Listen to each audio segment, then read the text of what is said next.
नाज़रीन, गढ़ी हसन में सैयद जुमन शाह जिलानी जे उर्स मुबारक के मौके ते सालियानो मेलो लगाया वियो।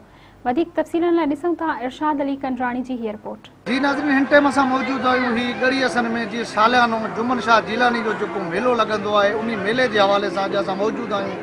उते जीअं हिन टाइम जा मिठाई जा दुकान ऐं जेके झूला झूला ऐं ॿिया जेके सामान उते मौजूद आहिनि। उते जेके ॿारड़ा भी खेॾनि था, उते जेके माण्हू भी अचनि था, रश भी आहे। असां माण्हुनि सां ॻाल्हि ॿोल कंदासीं त उन्हनि जो हिन मेले के बारे में छा चवणु आहे। बेहतरीन आहे, तमामु ख़ुशी थी असांखे बि। असां बि ठुलक आयासीं हिन मेले जे लाइ ऐं ॾाढो रूह रियाण लॻो पियो आहे।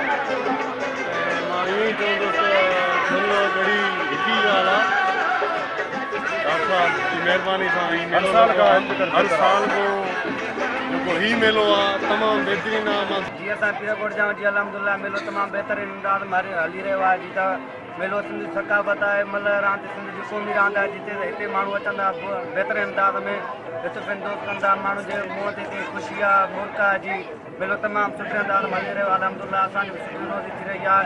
हिते माण्हू अचंदा, प्यार मोहबत पाण बि कंदा। अहिड़े हिसाब सां रात को ये हो सब कुछ यासीन सिंगापुर का मेलो है, ज़बरदस्त मेलो है। अदा सिंधियुनि जो सिंगापुर है मेले जो